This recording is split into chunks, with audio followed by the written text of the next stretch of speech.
Welcome back, Bertini fam, and for those of you all who are new to my YouTube channel, my name is Michael Bertini, and in today's video, we're going to be upgrading our suspension.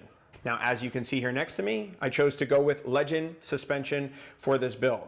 Now, the specific shocks that I went with are the Legend Revo Arcs. These are the ones that come with the remote reservoirs. Now, for those of you who have not yet subscribed to my YouTube channel, please do me a big favor and click that subscribe button right now. This way you can get in on all of my weekly cash giveaways and you can stay up to date with all the new content that I'm putting out there. Now, along with the remote reservoirs, I'm also going to be mounting these using their RR external mount reservoir kit. This is going to mount the shocks up here, which is the look that I'm actually going for. Now, in just a second here, I'll go ahead and give you part numbers to everything. But as we're doing that, I want to weigh up these shocks as well as the factory suspension. This way we can get an idea if we're adding any weight to the bike or if we're removing any weight from the bike. Keeping in mind, the reason why we're doing this upgrade is specifically for performance reason, obviously for cornering, for just drivability in general. And so weight is not our biggest factor here, but at least I want to know if I'm adding weight to the bike or if I'm shaving weight off of the bike. With that being said, let's go ahead and get everything weighed up and then installed onto the bike. Okay, so the first thing I want to get weighed up for you here is the Legend Revo Arc RR external mounting brackets. Now, keeping in mind, these are specifically for the touring models, 2014 all the way up to 2020. I don't know what's different with 2021, so you'd have to reach out to fuelmotousa.com directly and ask about that. Or of course, you can contact Legend Suspensions directly as well. But the part number on this is 1313-0167, and you're going to need these if you want to mount your suspension above, sort of above the rear fender, but you'll see how I mount it. Now, it does come with an installation guide of what you actually need in terms of installing these. This is how I'm going to be mounting them. You also have this option here as well, but it literally gives you a step-by-step guide on how you want to mount these onto your bike. So now the kit's going to come with a few different items. I am going to weigh everything up. I'm going to weigh up the setup how I'm going to do it, but I'm also going to weigh it up a different way so you can see from both ways of the setup. This way, if you're not installing it the way that I'm going to install it, you also have the weight for that as well. So it comes with everything you need. So you are going to need these couplers, which hold on the reservoirs themselves. Then you have some screws and some zip ties. You have the brackets that it comes with for mounting it up higher, meaning more further up from the rear fender. And you have the brackets that it comes with if you want to mount them closer down, closer to your bags. So I'm going to weigh everything up just so you have an idea of what both setups are and how much they weigh. So first, I'm going to go ahead and weigh up the way that I'm going to install it. So we'll go ahead and have these on here. So 3 ounces. Let's get another bracket and another bracket. So that's 12 ounces. And then we'll add the screws and everything. We're at 13 ounces with the way that I'm going to be setting it up. Now we'll go ahead and add the weight if we were doing it in the other setup. So this setup is actually, about 4 ounces lighter than the way that I'm going to set it up, but that's okay because there's a specific look that I'm looking to achieve. And so I'm going to be going with the first setup, but this will give you an idea of how much this setup weighs in case this is the route that you're looking to go, or you're looking to go with the absolute minimum weight added onto the bike. Okay, now before I weigh up the shocks themselves, I just want to show you that it actually comes with an installation guide on how you need to install everything. So pretty detailed instructions. It also comes with decals for your reservoir and of course for your shocks and for your bike if you so choose to put them all on there. Now the suspension is going to come with everything that you need to actually mount it up, meaning it comes with brackets, but these brackets are going to be to mount it where pretty much it's hidden, I would say. At least in my opinion, it's hidden. Now I am going to get you the weight specs on these as well in case you're wondering whether these are heavier than the ones that you can purchase, or also if these are ones you're interested in running, you also know the weight as well. Now, just to give you a quick visual, this is where they would be going. So you have that support, they would be going right under that. That's where it would actually be mounted, assuming you wanted to use these. You are getting spacers and all of the necessary hardware that you're going to need to use for installing these over using the factory stuff. The weight on the factory brackets is 11 ounces. So you would be saving about 2 ounces going with these brackets versus using the ones that I purchased and I'm planning on running for my setup. So if ounces are your thing, of course, ounces do equal pounds. If weight is your thing, you should probably not use these and you should purchase the other ones and go with the shorter mount, because I think those were at 9 ounces. So those would have the most weight savings. This would be in the middle, and then the setup that I'm planning on running is going to be the heaviest. Okay, so we'll go ahead and weigh up the shock with the remote reservoir now. So we're at 4 pounds, 11 ounces roughly, which means that doubling that up, we would be at 8 pounds, 9 pounds, like 9.5 pounds on these shocks. I'll go ahead and put the final weight in the description box below. This way you have the final numbers. Plus the brackets, let's just say the whole setup is roughly 10 pounds. Of course, like I said, I'll put the final weight in the description box below. Now, as you can see, I went with the clear anodized model, and this is also a 13-inch shock. So what I went with, the specific part number that you'll need to look for is 1310-1934, and that is the 13-inch shock with the clear anodizing. Some of you might be inclined to do a 14, but from what I've heard, I would highly recommend going against the 14-inch model, the 14-inch heavy-duty model, because I hear that a lot of people who get them bring those back and opt for the 13-inch model. So if you're going to go with one, I would highly recommend just going with the 13 from the start. Unless you're like 800 pounds, the 13s are probably going to be your best bet, from what I've heard, of course. With that being said, let's go ahead and get the suspension on the bike. First things first, you're going to have to get the bike lifted up, jacked up to where you need it to be so you can work on the bike safely. Then you're going to have to remove your saddlebags from both sides of the bike. Both saddlebags need to be removed in order to do this job. What I'm doing here is just making sure that the tire is properly lifted off of the ground. And now we'll go ahead and start removing the first shock. I started off with the left side of the bike. It's pretty easy. Then the right side of the bike. This is where the swing arm, as you can see, drops because there's nothing holding it up anymore.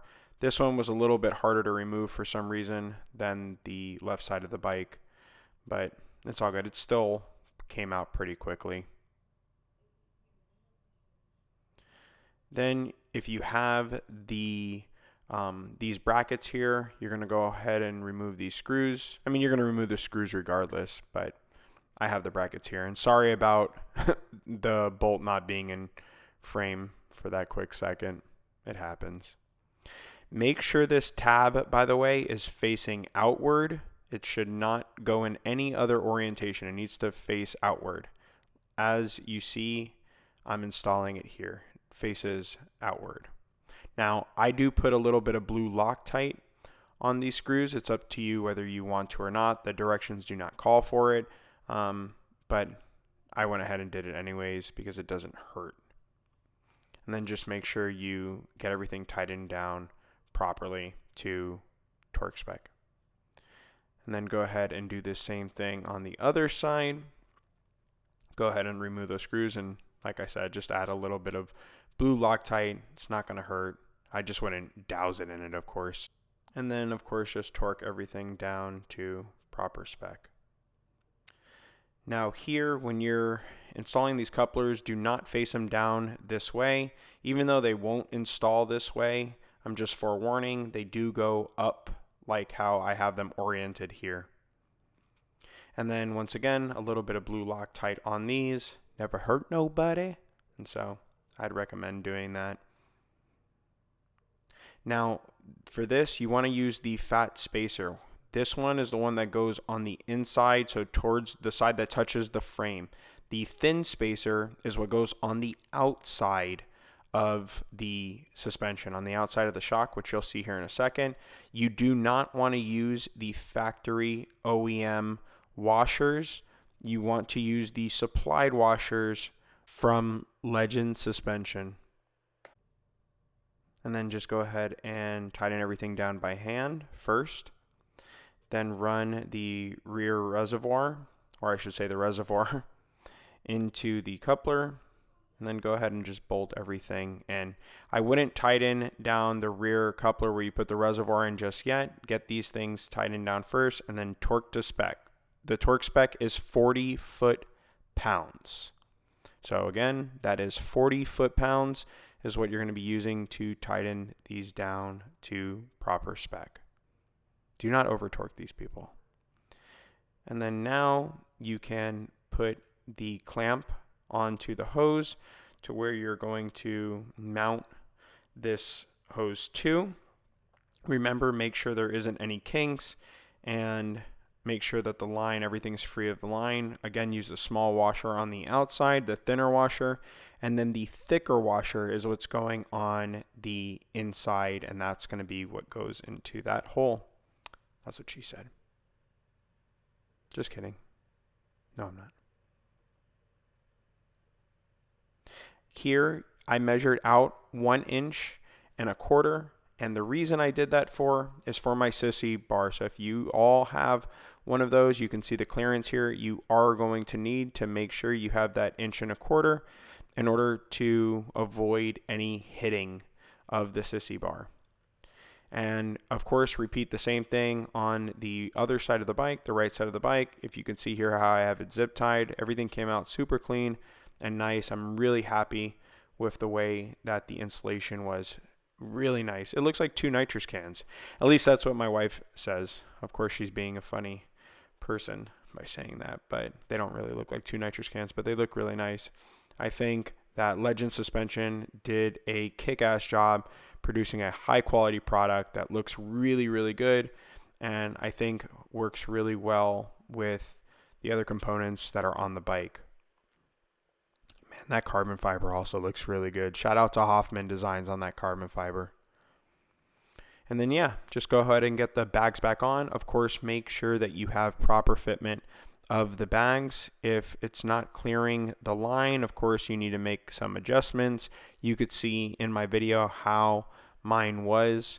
But yeah, basically you are going to make sure that both bags fit properly onto the bike without hitting that cable. Very, very important. So if you have to, take off the bags and just check them again over and over. Man, didn't that thing come out sexy? Look at that bike, and I'm happy with the way it's turning out. And that Legend Suspension really ties everything together. It looks good. Let me know in the comment section down below what you guys think. But I think it looks really good. I'm really happy with it. Let's see what the weight on the factory shocks are. So actually, let's put this in pounds and ounces. So the first shock weighs in at 3 pounds, 2 ounces. And the other one weighs in at 5 pounds, 6 ounces. So that's around 8 pounds, 8 ounces, I believe. Let's see if we can get both of them on here without this thing throwing an error. Okay, yep, I was right. So 8 pounds, 8 ounces is roughly where we're at. I don't know if you guys can see that. Let me try to get it on the lighting. Yeah, so 8 pounds, 8 ounces is where we're at. So that means we put on about 1.5 pounds in weight to have a much, much, much better suspension. This is one of those things where I definitely think it's worth it to adding, 1.5 pounds of weight roughly, to get a much better ride. I think it's 100% worth doing. So needless to say, I'm really happy with the way that this install turned out. I think Legend Suspension produced a phenomenal product. The Legend Revo Arc, I think these are great shocks. I think you guys would be more than ecstatic if you purchased these and got them on your bike. I'm really looking forward to taking these out and get them in for a test ride. But of course, at the moment, I'm commenting on the quality of the product and the fitment of it, and I think that is a 10 out of 10. I don't think you could go wrong with this product. The other thing that I think is a huge buying point for me is the fact that these are made here in the USA. That, believe it or not, was my convincing factor, as if I wanted to spend, you know, $1,400+ on suspension from Italy, or if I wanted to spend $1,400+ on suspension from the United States of America. I was gonna say US of A, the United States of America. And that's really for me, that was a really big selling point. I really like the fact that they're all made here in the USA. I do believe in supporting US brands here. There's a lot of fantastic products. All the carbon fiber that you see on my bike from Hoffman Designs, once again, USA product. Centauro Fabworks, another USA product. So Fuel Moto USA, Fuel Moto's conversion kit, right? These are all USA products. So I really do believe that if there is a great quality product here in the US, let's go ahead and support those businesses that are here. With that being said, if you are interested in purchasing any of these products, I'll go ahead and put a link in the description box below to fuelmotousa.com where you can purchase these products from. I think that they have absolutely amazing customer service. I've stated this time and time again, but when you call those guys up and gals up, there's always somebody to speak to and to sit there and guide you through the decision-making process. They're not sitting there trying to hard sell you on different products. They simply guide you on to what they feel is best for you based on your experience, your riding conditions, and your goals that you're looking to achieve. So you can go ahead and check them out. I'll put links in the description box below, and if you call them up, make sure you ask for Tony. Let them know that Michael Bertini from YouTube sent you, and they'll go ahead and take care of y'all. Well, that's all I have for y'all today. Make sure you are putting out good energy into the world, and you are paying it forward. I'll check you guys out later. Bye now.